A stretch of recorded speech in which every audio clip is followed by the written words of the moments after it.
Sea of Red, it's time for another Fireside Chat, the official podcast of Flames fans. It's go time.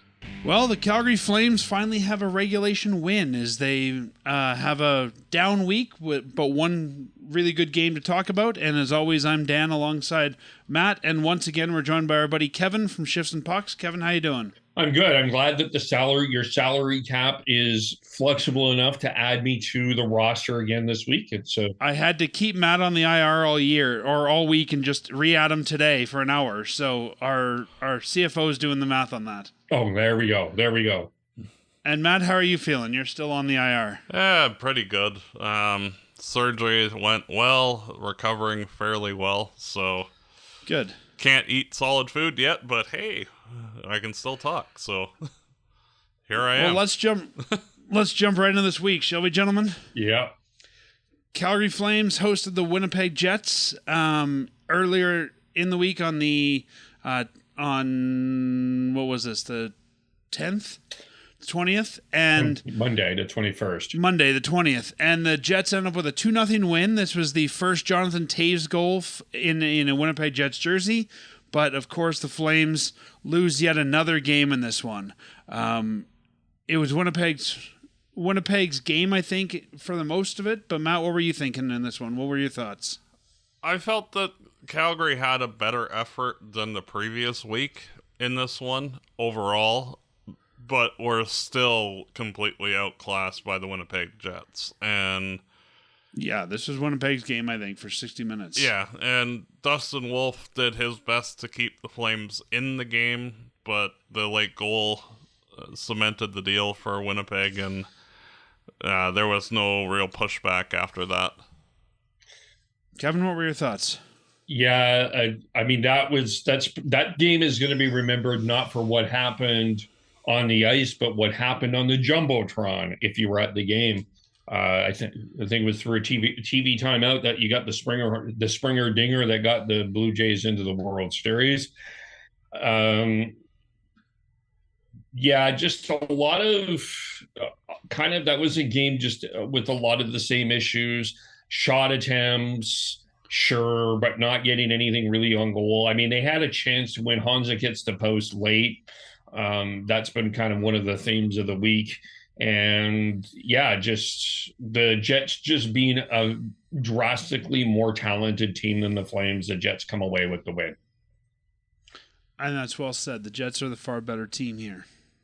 Yeah, and like the Flames didn't really have any answer for anything the Jets were doing either. No. And as much as Wolf was standing on his head, there's only so much he can do. Yeah, he can't carry this whole team by himself. He needs a Wolf pack. Yeah. Well, the next game was on Wednesday, and the Flames took on the Montreal Canadiens in the Dome. The first and only time they'll be here this year. Another 2-1 loss. The only Flames goal was Adam Klapka's first of the year. And I don't know about you guys, I thought they looked better in this one. I thought they played a more complete game, but I felt we got about 40 minutes out of this team and really needed the 60. Matt, what were your thoughts? Yeah, they generated a lot more chances and shots, I felt, in this one. Dobas was good for Montreal.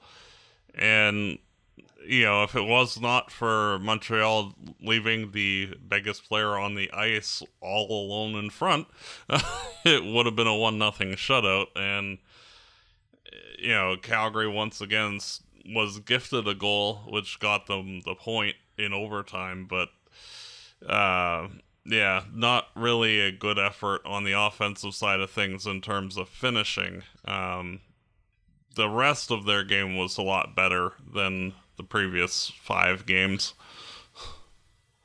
Kevin, any thoughts on this that Matt hasn't shared? First of all, shout out to anyone that went to Costco to get a light bulb to get the lights on in the game. 10 minutes in. Good job. Thank you. Because, of course, the lights go out in that game. I thought that was just the Saldome finally crapping out. Yeah, I thought that was... Well, when I turned on the game, I was like, what? This lighting is weird. I wasn't aware what happened because I was watching the game at work. But, and then there was a lot of shot attempts. It just was kind of like some of the previous pre-Huska Sutter years where they just threw pucks on net. And there wasn't really, I didn't feel like there was a lot of purpose to what they were doing. They were just throwing pucks on net. Like at one, I mean, they threw 80 pucks at net. The Canadiens blocked 26 shots. Dobich was really good. There was a couple of posts. But this was a game, although it was a good game, although it was in overtime, that Demidov pass to Matheson was just elite world class. Guy's going to win the Calder trophy, likely going to win the Calder trophy. If he's not, he's going to be in the top two of that. You just saw where the Montreal Canadiens just were more talented than the Flames ultimately. And even though it was an overtime win for Montreal, I just felt that there was one team that was a lot better than the other team. And I admire the Flames' effort, but just the Montreal Canadiens were just a much more talented team that night. And then the Flames took on the Jets again, this time in Winnipeg, and yet another loss. 5-3 loss to the Jets. Not a great showing for the Flames, I didn't think, in this one. On Friday night, the only Flames goals in this one coming from, I'm trying to remember exactly, we had Kadri gets his first of the year, Backlund and Coleman in this one. Kevin, let's go back to you. What were your thoughts on this one? Well, let me respond with a question. What did you think of the goaltending, the second period goalie challenge on Tay's goal? Matt, I'll let you give your thoughts first. Go ahead. I'm just about to sneeze, actually. Sorry. I don't know. I didn't think it was a bad challenge. I understood why they challenged it, but I don't think that had really any bearing on the outcome of the game. I disagree because I thought it would turn out to be the turning point in the game. And Matt, did you think it was worthy to challenge? Honestly, with how things have been lately, the last year and a half with challenges, who the hell knows what's going to be called an actual goal or get waved off. Sometimes things get challenged where it's why are you doing that? You're just giving the power play to the other team, and then it gets waved off. So it's hard to say. I understood why the coach wanted to challenge it. It was an unfortunate result, but I do understand the logic because of how odd things have been. Yeah, they get the power play from that challenge. They score, and Winnipeg ends up scoring 4 goals, and ultimately the Flames are fighting another uphill battle. Yeah. There were a couple of positives in this game.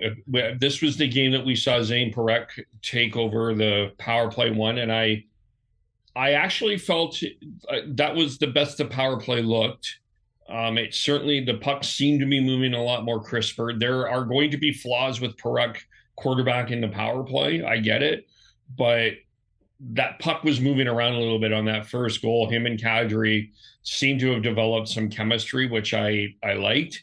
I really thought that the Backlund, Coleman, and Honzek line looked really good too. And and Kadri got his first goal of the year. So there were some that the second period kind of set them back. They allowed 4 goals, but ultimately there were a couple of positives to take from this game. But ultimately, again, they're just not in Winnipeg's class.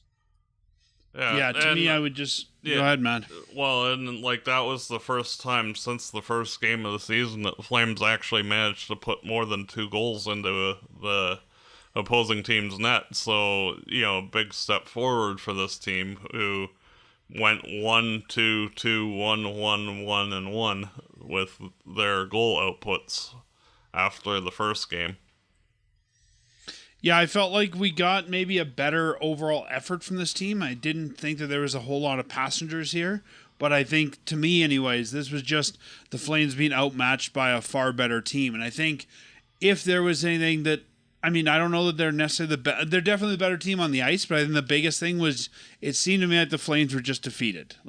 They just looked like they were beaten down in this one. Yeah, it's an uphill. It was another uphill battle for sure. Yeah. And then the Calgary Flames came into Sunday with the New York Rangers coming to town, and the Flames finally broke their losing streak, with a 5-1 win in this one. Lots of fun to watch. I said to Matt, we were in the Saddledome. This is, I think, the first 60-minute effort we've seen from the Flames all year. We saw Kadri, Ball, Sharon Govich, and 2 Coleman goals in this one. I was really impressed by the Flames. I mean, did they look like a world-beating team? No, they were playing against a bad New York Rangers team, but they all seemed like they were contributing. Everyone seemed like they were ready to go. Everyone seemed like they knew what they had to do. The big story going into this one was no Coronato. He was benched by the coach, and Frost moved to the wing with Huberdeau and Kadri. So, Matt, what were your thoughts on this? I thought that this was both a very good game by the Flames and quite the terrible effort by the New York Rangers, and it's understandable to see why they're at the bottom of the Eastern Conference. Like, they were struggling to get anything together, just like even basic passes, and so many of their players look lost in the defensive zone, especially Adam Fox. Yeah, that guy's become a little bit overrated, I think, in a lot of ways.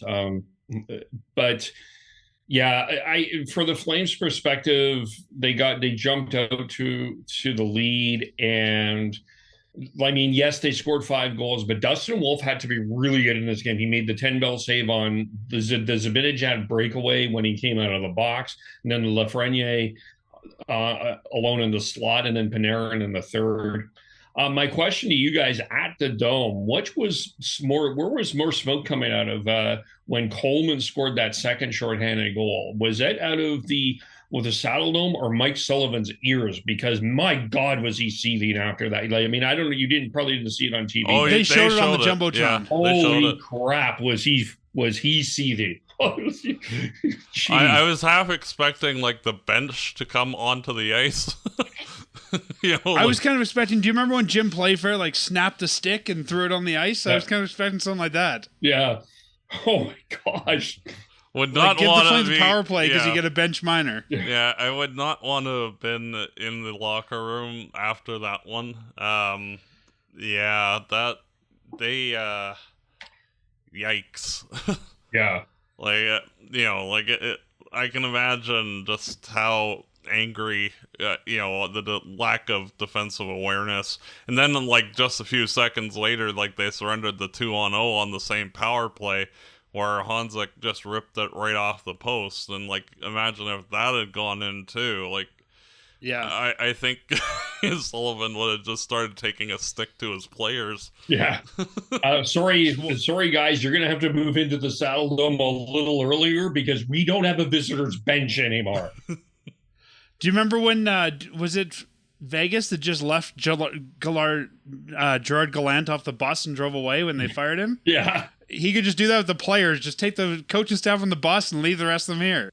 You know, I think in this one too, and I said this to Matt when we were there yesterday, some of the players that fans and coaching staff struggled with, I thought had a good game. I thought Sharon Govich looked really good in this one.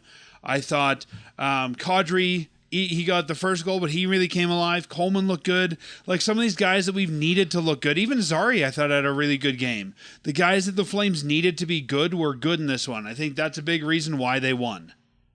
Yep.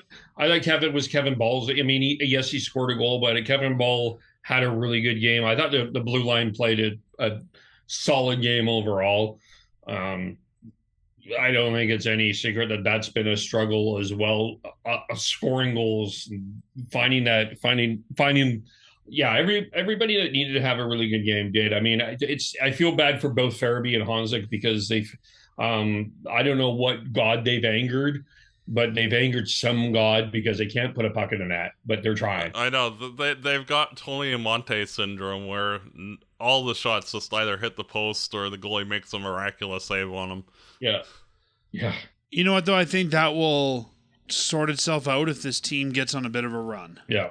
Yeah, like realistically, Farabee could have half a dozen goals by now if. He's been in it every game. I don't have any problem with his compete. Yeah, and Hanzik could have 3 or 4 himself. Like it's just bad luck, unfortunately. But just keep doing what you're doing, and that will turn around. It's just unfortunate, but that's also why the Flames have one win in regulation in their first 10. So let's look at that. So the Flames now sit 32nd in the league still. I shouldn't say now sit. They continue to sit 32nd. After 10 games, they now have 2 wins, 7 losses, and 1 overtime loss for a total of 5 points. Not doing well so far. San Jose right above them at 6 points in 9 games. St. Louis 7 points with 8 games, and Minnesota 8 points in 10 games. So this team's still at the bottom here, and I guess that'll take me to my next question. We'll flip things around a little bit here. Coming into the season, I think a lot of fans were thinking that the Flames might be able to at least contend for a wild card spot. I'll go with Matt first. Matt, do you think that there's still that chance, or are these guys digging themselves too big a hole so early? To be fair, the first 10 games was a bit of a murderer's row for this team. And, like, the next month, they're basically playing a lot of the bad teams in the NHL currently. So they could balance things out by the end of next month to be more or less at 500. But, like, they're going to have to go on, like, a win 7 out of 10 type streak in order to get back into the swing of things. And who knows if they have that in them. And, like, they've only shown for the last 3 games any sort of life at all.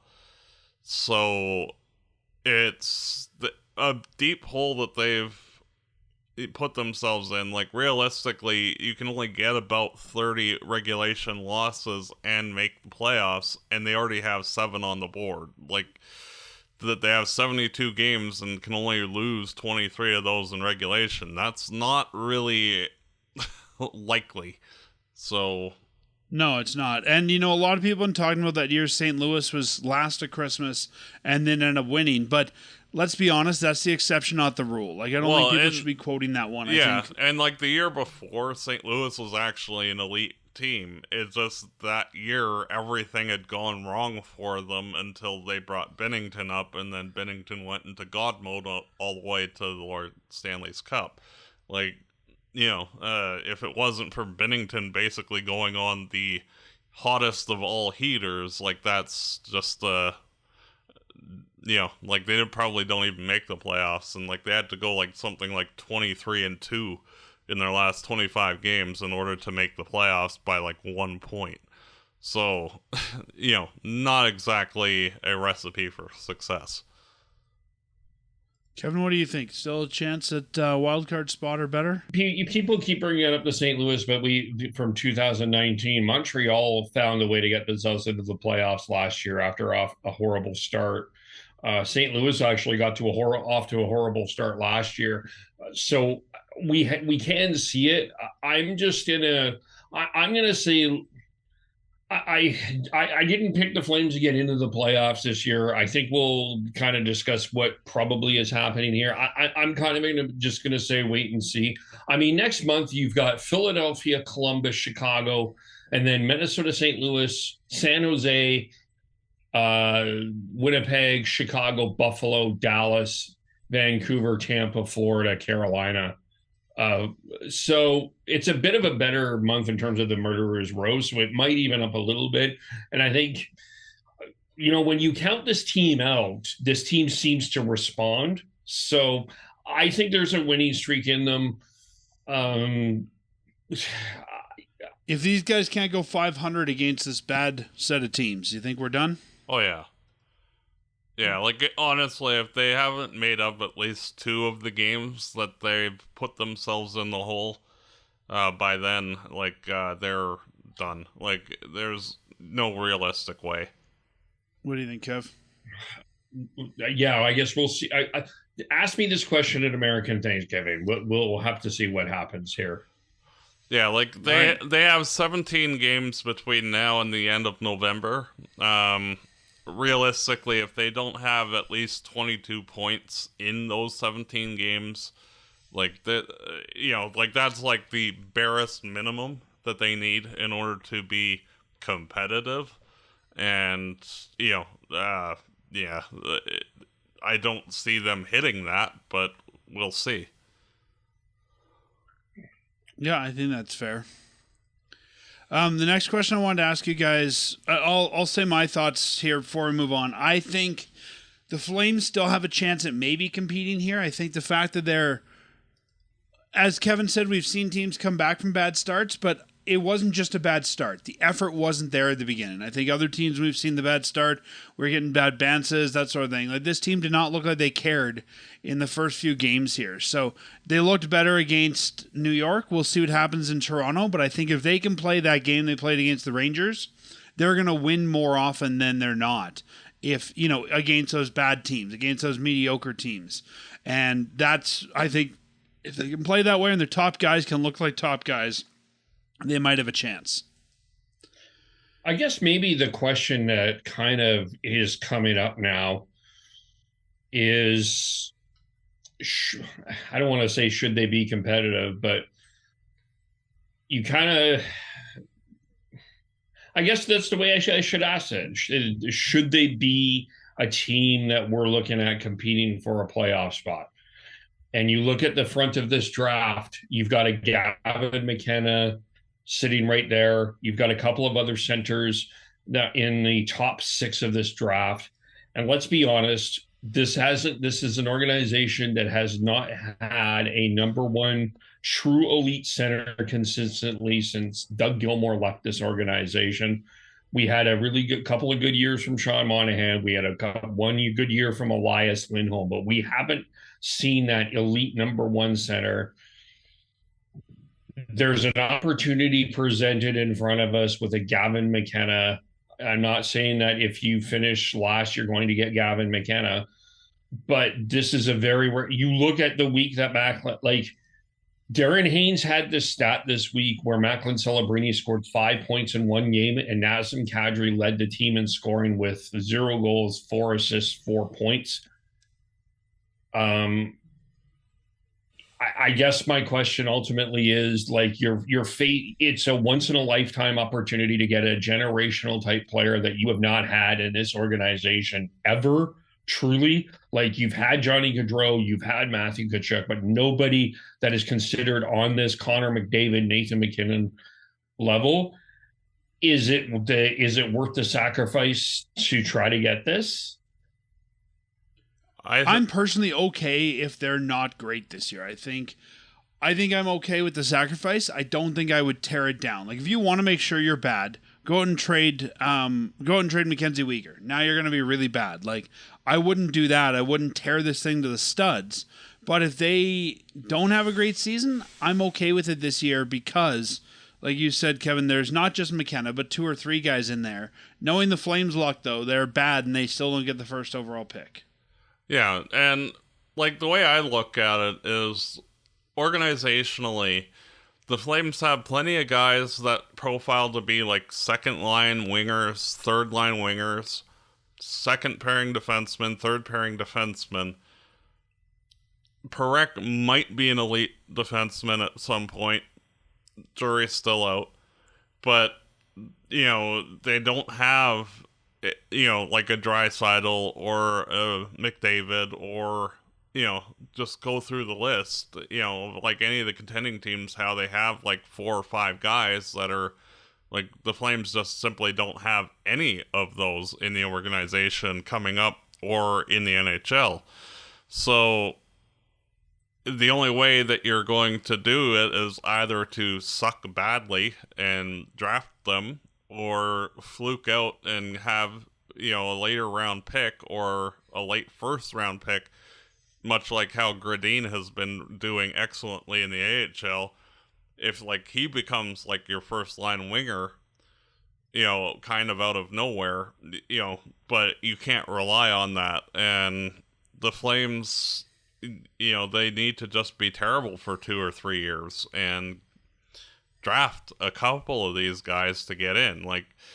San Jose, they don't have just Celebrini. They have guys like Misa and Smith that are also really good. And, you kind of have to get 2, 3, 4 of these top-end picks, much like how the Flames had Monahan, Bennett, and Tkachuk in the top 6, in order to turn this team around the first time, like they need to do that again. Would you be willing, Matt, to go and trade some of those top assets, like say Uyghur or? Yes, I would literally be willing to trade anybody over the age of 29, and just embrace the. Would you be willing to trade Coronato to get back? No, that's why I said like over the age of 29. Like anybody under that, you're good to go. But anybody over the age of 29, just get them out of here. If the deal makes sense, appropriate return, etc., and like the cap situation makes sense as well. For what do you think, Kevin? Would you tear it down to get bad? Well, I mean they are. I don't think they need to tear it down to be bad. They're already bad. Yes. So, how would you say it's like cashing out the asset? You know, like if we're already gonna suck, you might as well get, you know, whatever you can get for guys like Kadri, Coleman, Anderson, and just hit the reset button in July. See, I know where you guys are coming from, but I've always said that I think you need some established veterans, and maybe those are guys under 29, but you need some veterans to play with the young guys. You can't have all, 23, 24-year-olds. So, I mean, you're not going to move them all. Let's be honest. A guy like Huberdeau, you're probably not moving that deal, no matter how badly you want to. And even if you could get someone to get it, I'm not sure it's the best use of assets or even cap retention to do it. But I think that, there is some merit to, hey, a guy wants to be here and wants to play for you. Even if he's older, keep him here. Okay, so I have this list here that I think just kind of. I went back to 2015 because there is a cautionary tale, and I'm kind of with you, Dan. So I went back 2015. The team that finished last, Buffalo. Who won that pick? Edmonton. 2016, it was Toronto. That was the Austin Matthews draft. 2017, it was Colorado that was the worst team. Jersey ended up with the first pick. 2018, that was the Buffalo. Buffalo was the worst team, and Buffalo got the first pick. 19, it was Ottawa. The first pick, I believe, was Jersey that year as well. Detroit was 2020, and that was the year that everybody basically, let's just try to get everybody in the playoffs with the COVID year, and the Rangers ended up with Alexis Lafreniere. Buffalo, Montreal were back-to-back the worst team and got the first pick. 23, it was Anaheim that was the worst team. Chicago got the first pick. And then 24, it was San Jose, and San Jose ended up with Celebrini. And then 25, last year, San Jose was the worst team, and it was the New York Islanders, who were basically a point behind the Flames and ended up with the first pick. And not only that, if I remember correctly, the Flames were like one number away from getting second overall. Yeah. So it is a lottery. Look, I'm ultimately, I want this team to still have an effort, and I do agree with you, Dan. I think it's valuable to have veterans in this organization. But at the same time, this team, I think we just need to recognize that this team is not a playoff competitive team at this point. And there's probably going to be some conversations going forward around Anderson, Coleman, and Kadri that likely there will be trade talks around them. I mean, we've heard that a lot about Kadri. We were expecting a lot about it with Anderson, and Blake Coleman as well would be. I think a lot of people see that as a guy that should be battling for a team in the playoffs. The cautionary tale is you're just not going to be getting what and Dan understands this. There's some fantasy booking trades going on here that are just not realistic. You're not going to get the realistic. It's not going to be the Elias Lindholm trade that happens with these guys. It's more likely it's going to be a Noah Hannafin type of deal, where you get a guy that a Miramanov, which is a project that you hope works out, but the draft pick is kind of the key to the deal. This is sort of what we're going to get with Rasmus Anderson, Kadri, and Coleman. But ultimately, where you're going to build your core is trying to find. Like this, the Flames need a generational talent. They're not going to be able to compete going forward in a division where there's a Connor McDavid, a Macklin Celebrini, a Leo Carlson in this division already. If you don't have, I just don't see this team doing what they've been doing the last 30 years and thinking that they're going to fight for a wild card spot. Like, they have to find some sort of generational talent. That's kind of the dilemma that we're in here. Yeah, and like the way I look at it is if you say trade the three that we've been discussing most, Coleman, Kadri, and Anderson,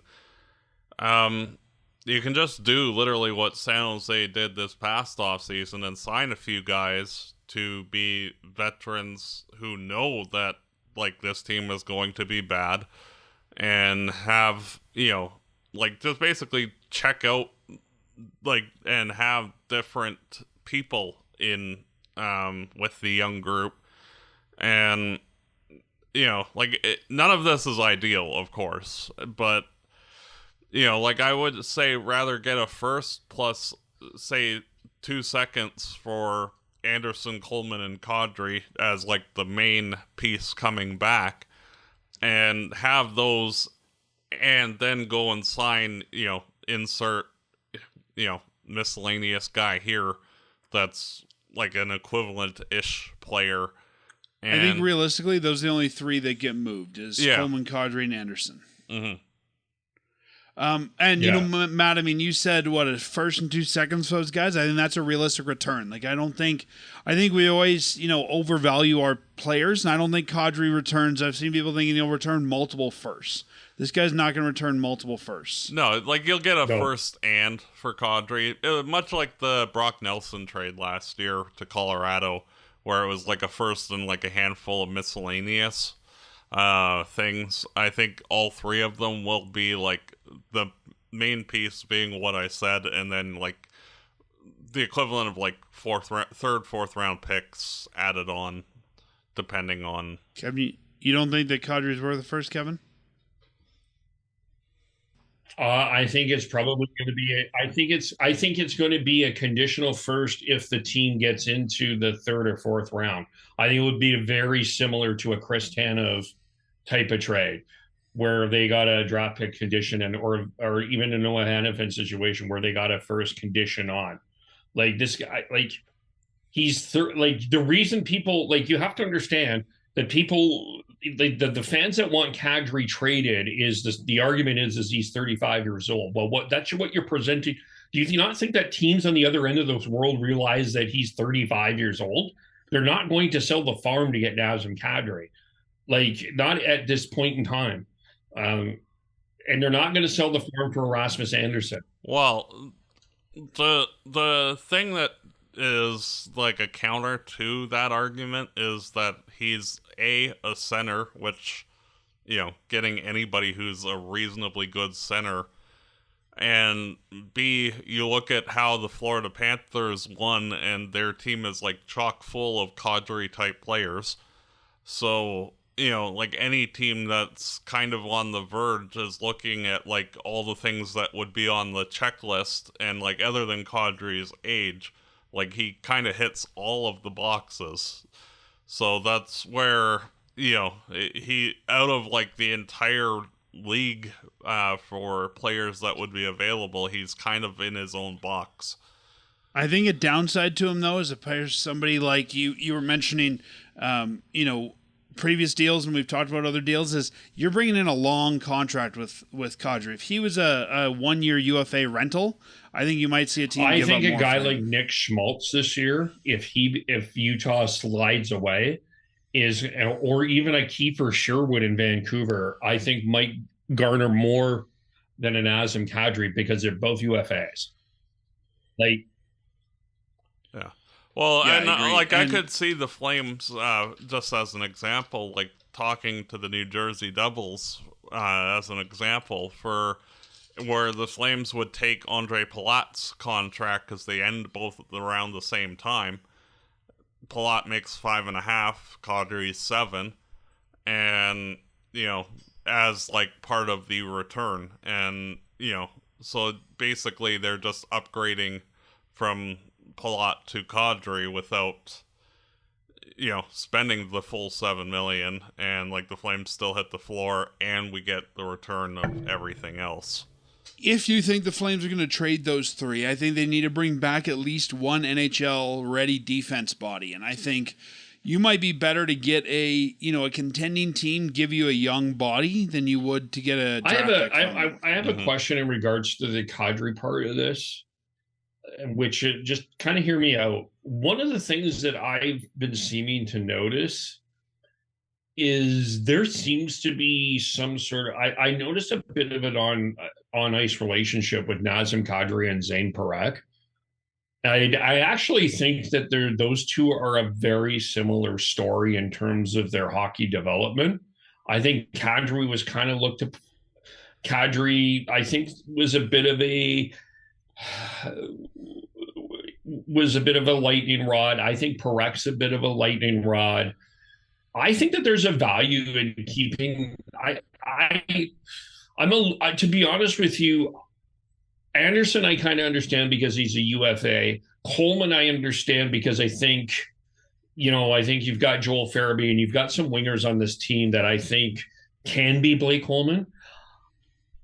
I'm a little hesitant on trading Kadri because I don't know if you're going to get what people think that you're going to get, but I also think that Kadri just brings a lot to this team.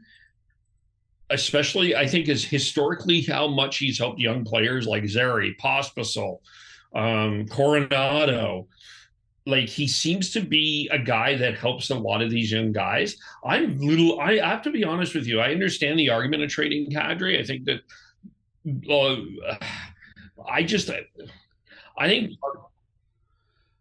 I agree with you, Kevin. I think that and again, we're talking about veterans that want to be here and want to help. And I think we've seen Kadri sort of like we saw with Giordano, where you could put a young, defenseman with him and make him better. We remember Kadri and the Kids, which was Kadri, Zary, and Pospisil. We've now seen Kadri and Parekh. I think, Kadri is a guy here that I think is a good veteran presence, and I'm with you. I don't know how much they're going to get for him. I think Blake Coleman makes sense to move. I still think Anderson might be a Flame at the end of the year, but I think he makes sense to move. I would not be in a rush to move Nazem Kadri. Yeah. Unless you get something absolutely earth-shattering, I wouldn't. And I think the only time such a deal would come would be at the deadline. I mean, the other question about this, and I mean, I guess we'll have to talk about this in a separate conversation, but do the Flames have a center for Matt Coronato? I don't think so yet. Yeah. Well, I mean, Flames barely have enough centers. Matt, what do you think? Yeah, like realistically, the Flames need to get centers, period. So they don't really have an organizational replacement for Kadri, and that's going to be one of the things that they're going to have to focus on in the draft is to, over the next couple of seasons, is to utilize those top-end picks, much like they did last year with getting Reshny in. And just keep throwing the, dice at the trying to fill that center position and get a good one.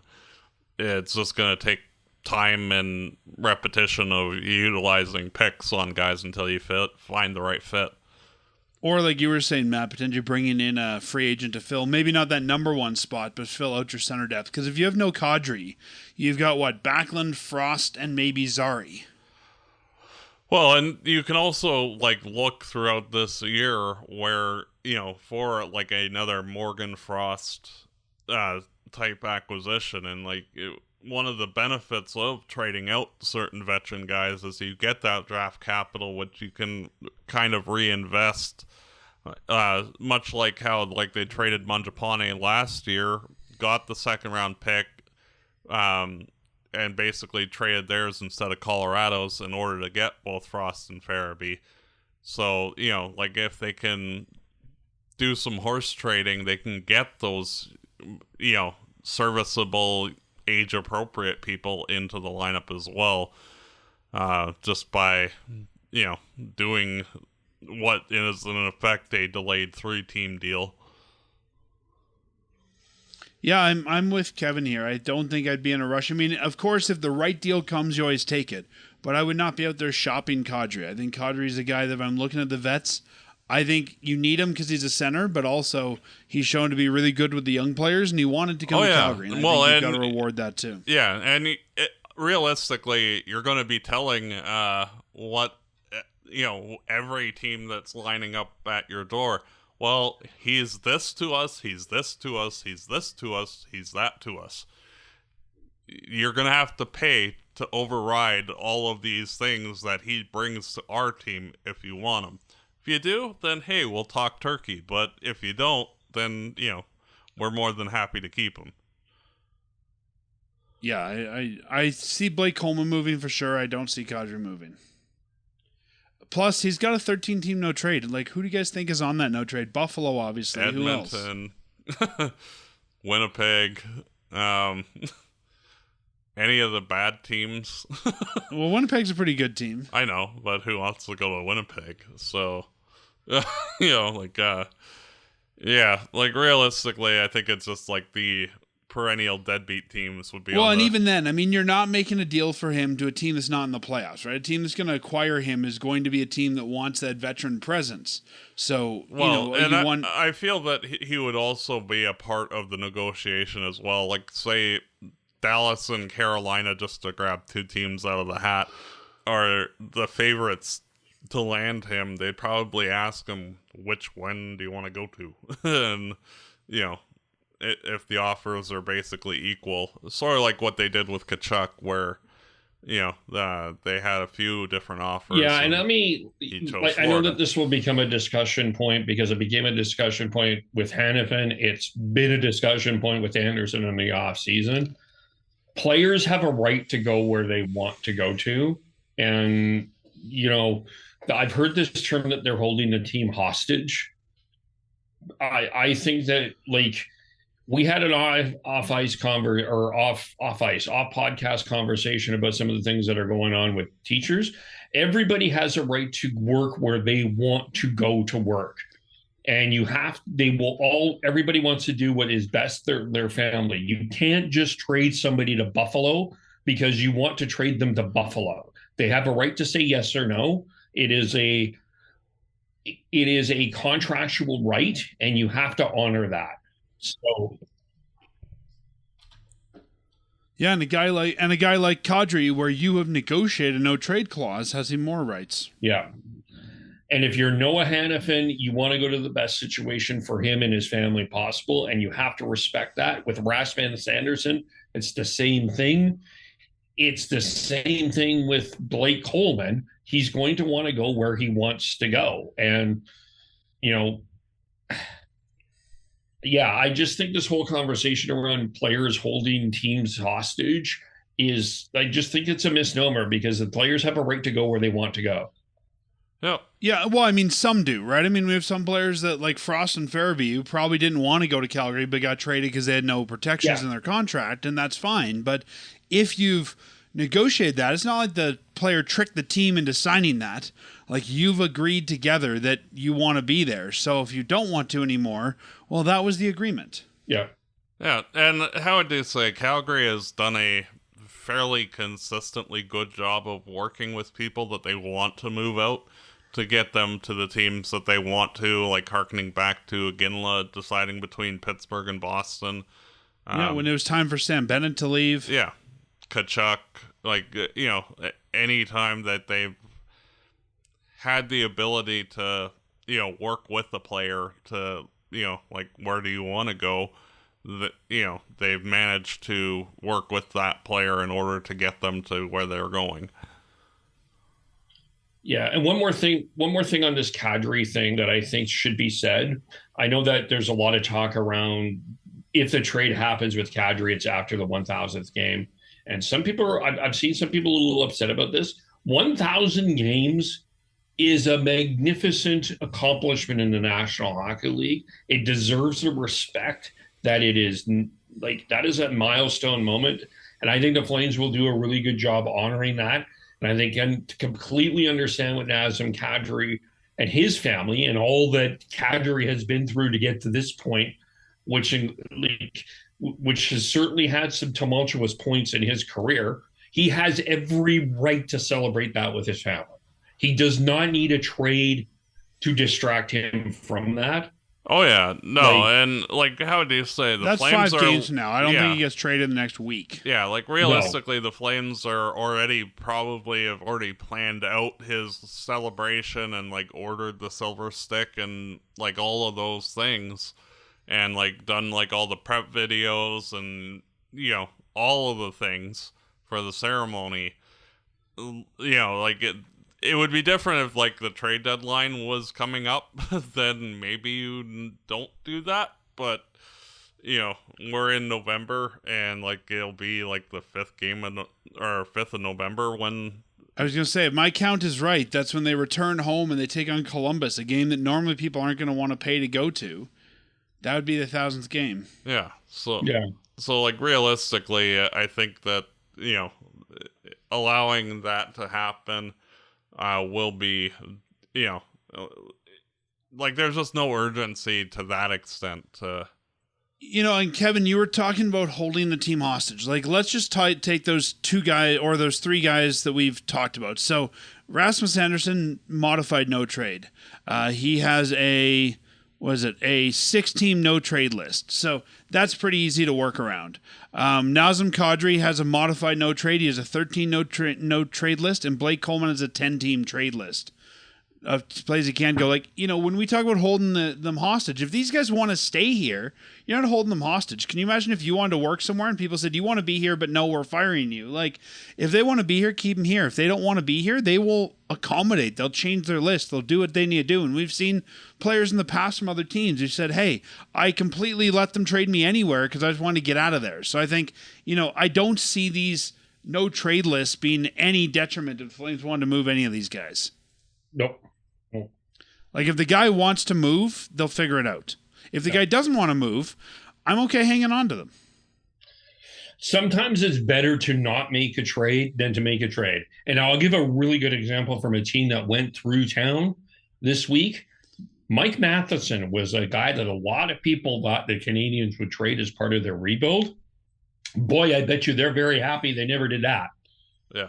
You look at that blue line with Dobson, Hudson, and Mike Matheson, it's a pretty good blue line, and they never traded Mike Matheson. Yep. Yeah, I think sometimes you make a trade to spark something, and it doesn't need to be sparked. Yeah. And I think the Flames are at a point that even if they bring in somebody else or bring someone up from the Wranglers because of a trade, you're really going to be in a net zero area. You're probably not going to make a trade that's going to make a lot of impact for this year. Yep. So we heard Wolf this week talking about how, he can't generate offense. He can do pretty much everything else in his mind, I think, but he's not scoring. We need these guys to score. Are you guys upset he's not? No, I'm just kidding. But I guess my question is Wolf playing too much? Like, we've seen Cooley play 1 game in 1 period. For a team that is not doing well, do you think you ride Wolf until you get through this, or do you have to start seeing what you've got in Devin Cooley? I'll start with Kevin. I think that Dustin Wolf has got to his game. I think that that's the first thing. He played his way out of a struggle early in the year, and I think he's got his game. And I didn't really have any problems, to be honest with you, what he said after the Winnipeg game. I think he just, I think it showed passion. I like that. Yeah, I do too. But I think he needs to shoot the puck on the net more. That's why he's not. Like, get good, Dustin. Like, come on. Yeah. Come on, Dustin. Like, just shoot the puck at the net. No, I'm kidding. We're kidding, of course. But this is a really good opportunity, I think, organically. I think we're starting to see Dustin Wolf. We saw that at the end of last year. He's taking some responsibility. And this is one of those things where he's going to become a face of this franchise. And he's going to be a guy. He's never going to be captain because goalies should not be captain. Hint, hint, Roberto Luongo. But he's going to be a guy that people are going to talk to. And he's a lot different than a lot of other goalies. He's willing to talk to the media during game days. He's willing to kind of speak. He has a personality. And he's very committed to the city of Calgary. And this is an opportunity for him to grow and take ownership of this team. And I think that's the other thing that kind of needs to happen with this organization is the younger players on this team need to take ownership. Yeah, I think that if you're not thinking this team's going to be a playoff team, which I think, I'm not. I mean, it'd be nice maybe if they were, but I think we've all agreed that maybe the best thing is not to. Then I think you can play them as much as you want. And if you burn them out, that's okay too. Like, if you think you might be a playoff team, I think there's an argument for, try to let Cooley get in there and rest Wolf and make sure Wolf lasts till the end of April. But I think once they get going here, Cooley will get in, but I understand why they wanted Wolf to get them out of it. Well, and realistically, they kind of dug themselves into, in October, must-win games in order to, kind of get themselves righted. And, they needed Wolf in there to have a chance against teams like Winnipeg, Montreal, etc. And now, as you're heading into November, where you're playing, like, Nashville, Philadelphia, Columbus, Chicago, like, those teams aren't very good. And you can put a Devin Cooley in, say, the Nashville game and be perfectly fine with that. And I think with the lesser caliber of teams, you'll see Cooley play a little bit more, I feel. Especially, like, with the Flames playing Chicago twice and San Jose, there are plenty of opportunities where Cooley could draw in and, spell Wolf for a bit. And thankfully, other than 2 back-to-back, or 3 back-to-backs, like, in November, they're fairly evenly spaced. So, it makes it a little bit easier. Kevin, is officially in the rule book. No playing coach or playing manager or goalkeeper shall be permitted to act as captain or assistant or alternate captain. Oh, good. So, even if they wanted Wolf to, he couldn't. This is not, I'm not being spicy here, but I do think Dustin Wolf has a realistic option to be maybe the number 3 goalie on the U.S. Olympic team. I don't think that that's out of the realm of possibility if he continues to play as well as he did. I mean, I think obviously it's Connor Hellebuck.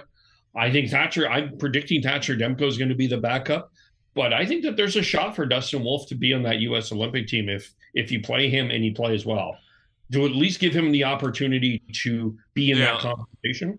Realistically, it's between him and Jake Ottinger, and I think that Wolf has, over the last year and a bit, has been the better of the 2 goalies. And Wolf is young enough, if not this time, he'll get in next time. Yeah.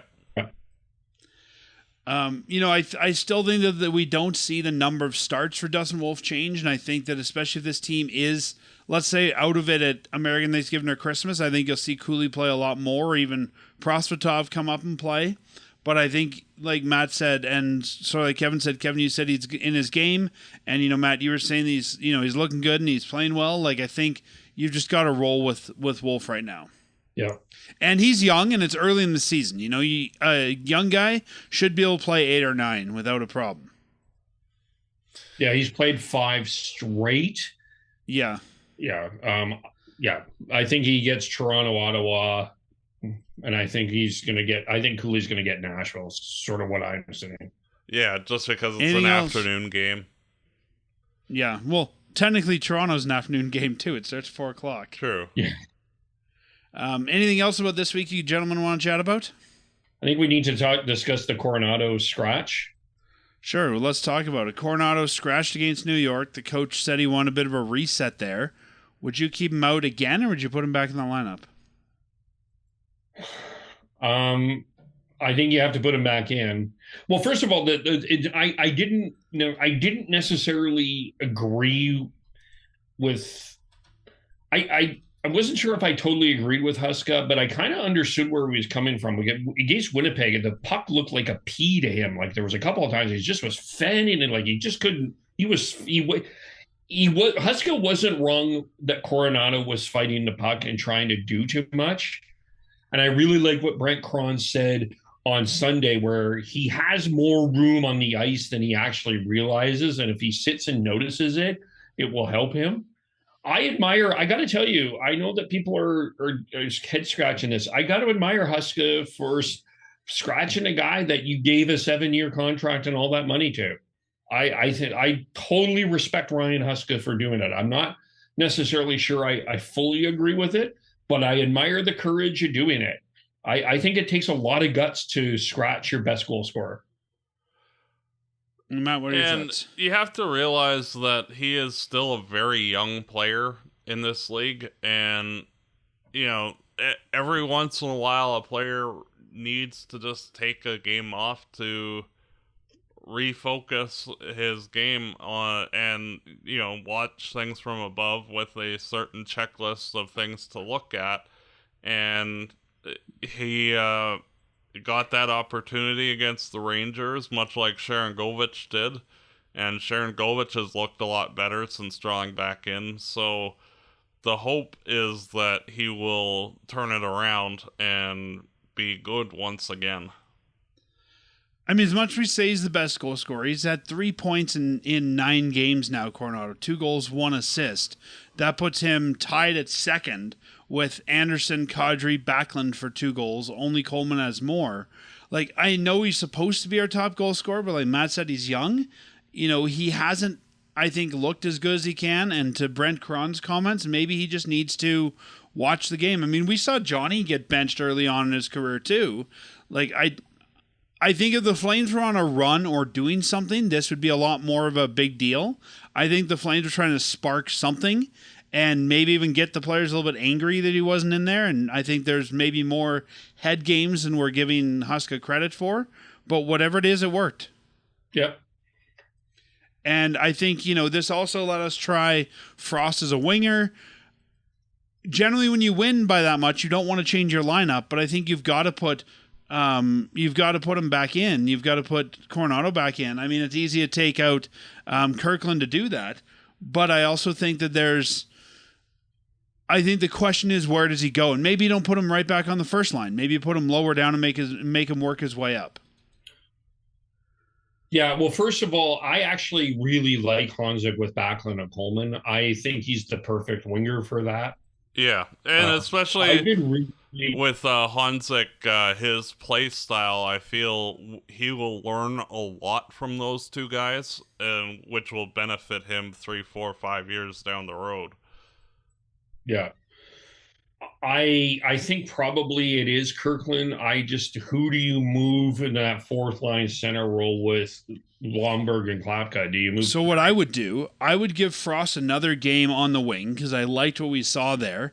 I would probably take Kirkland out, put Zari as the center on the fourth line, and then, or leave Zari where he is even if you want to, and put Coronato on the third line, and then put Sharon Govich as the center on the fourth line to start with. I was thinking instead, the other option that you could do, I don't like taking Adam Klapka out because I don't think he deserves to be out. But you kind of have developed a little bit of chemistry with Zari and Sharon Govich. Maybe that's where you put Coronato. And then you move Farabee down with Kirkland and Lomberg. And have Farabee play center? No, you have Kirkland as your center, and it's Lomberg or Klapka. Yeah, I don't want to take Lomberg or Klapka out though. That's totally fair. Then I guess your other option is you're moving Frost that fourth line, and maybe you throw Coronato with like Frost might have to go back to center just because he's the odd man out. Yeah. I don't think we need to develop another new centerman. No. But Frost is it? Yeah, like you don't need to. Yeah, I don't like taking. I know that there's people are going to disagree with me, but Lomberg and Klapka are providing very useful 10 to 15 minutes of work, and I think that there's an argument that Adam Klapka has been, if not the best forward, he's in the top 3 conversation for the Flames this year, which is great for Adam Klapka, not for the team. Yeah, I mean, I think Sharon Govich after the last game stays in the lineup. Zari had a good game. Farabee had a good game. Like, there's really nobody at this point you're probably taking out besides Kirkland. So I think if nothing else, you have to, take Kirkland out, slide Zari down to 4, put Frost at center, and then you're back to your regular lineup. If this was an Ottawa-Toronto as opposed to Toronto-Ottawa, I would wonder after that win if you would keep Coronato out for Ottawa and play him against Toronto. But I think that you're just dealing with a media disaster if you're scratching Matt Coronato in Toronto. It's the wrong media place to do it because they will spin that into whatever other story that is just so unnecessary. I mean, a couple of years ago, you remember this was where Nikita Zadorov asked for the trade in Toronto. So I think you have to play Coronato in Toronto. Yeah, I think you're right. Yeah. To me, I feel that the easiest solution is just to put Kirkland out, drop Zari down, and reposition accordingly. Yeah, and just because you're online one doesn't mean you have to play 1 minute. I mean, if we like what Backlund, Coleman, and Honzek are doing, you can always switch who's playing the most minutes. Yeah. Or you can just roll them. Yeah, I think that's a good one. I like Frost in the wing, but I also like Frost at center. Like, I think Frost just needs a break. And I worry that, putting him... I think him and Sharangovich and Zari could be good together if you put Frost, Sharangovich, and Zari. Like, if you want to put Zari back in the wing, but again, where do you put Farabee? So, yeah, I think... I think Frost and Farabee, I think those guys are going to be linked together for a while in the lineup here, but I think Frost's got to go back center to make it work. Yeah, I agree. But you know what was funny, though, in that Rangers game? You know who took more faceoffs? Frost. Yeah, it was that. He was the best faceoff guy. Yeah, you do. I think this team needs Frost at center. They do, yeah. I mean, you can sort of get away with Sharangovich there, or, I mean, when Postel comes back, maybe, but you've got to play your centers as centers, so when you get injured, you can do it the other way around. Yeah. Yeah, and, we'll see. I just can't see Coronato being out for 2 in a row. I think I could see him potentially being out again, but not 2 in a row. No. And we'll see what the response is. I think he needs to pick up his offense there. And like Brent Cron said, I mean, he's got, time and space. Maybe just needed to see that from above. And I'm sure somebody was sitting up there with him, the video coach or somebody, and talking him through what they're seeing together. Yeah. Well, shall we talk about the week that's coming up, gentlemen? Yes. 4 games for the Flames. They're on the road here for 4 games.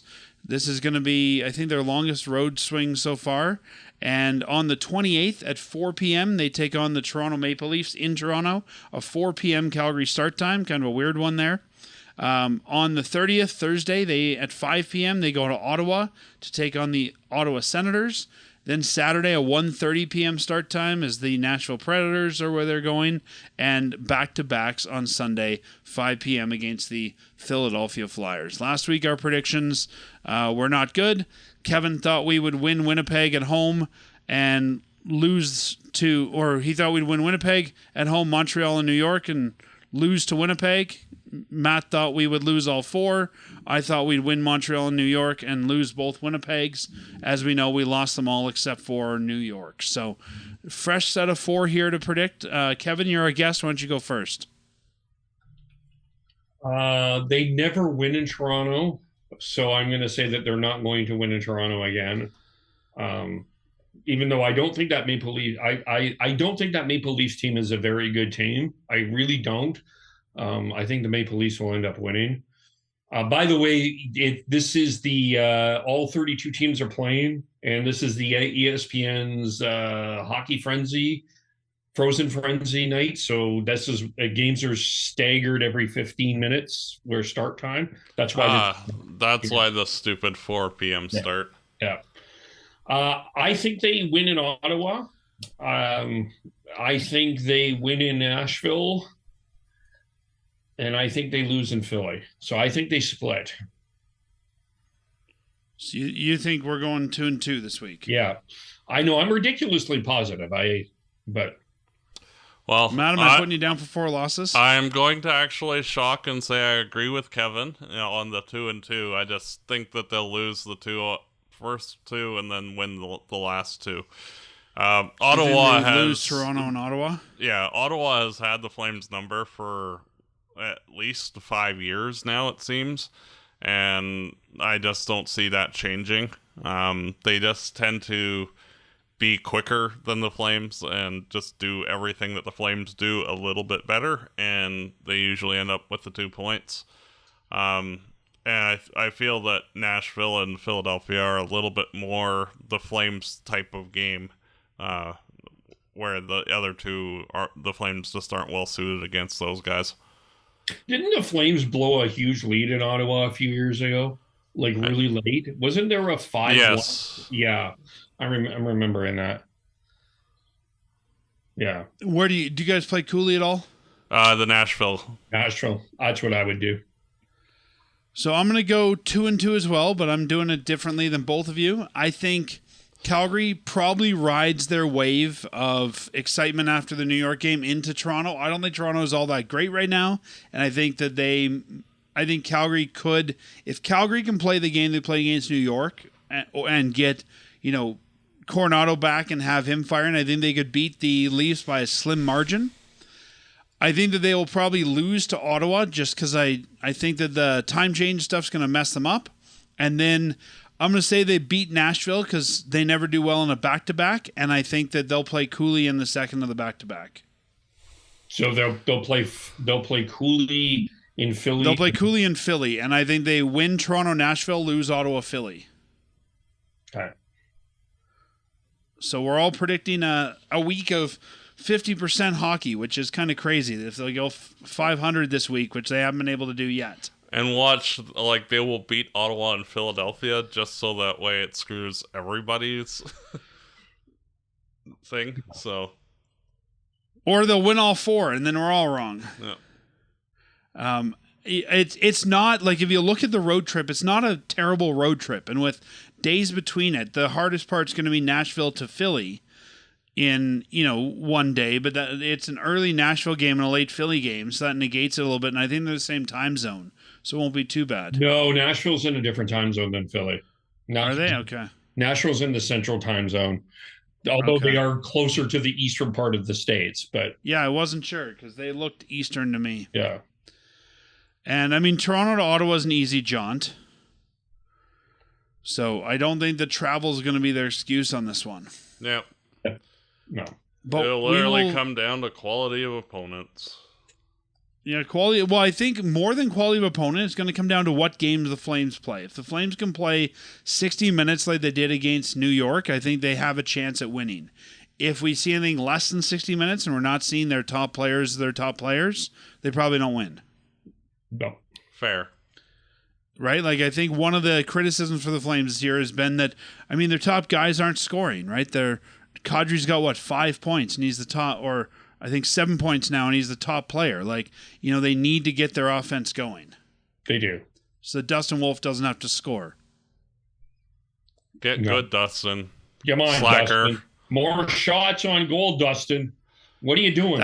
That's why Mirmanov's not here. No production. Yeah. He finally got sent down, gentlemen. Slacker. He's now wearing 26 for the Wranglers.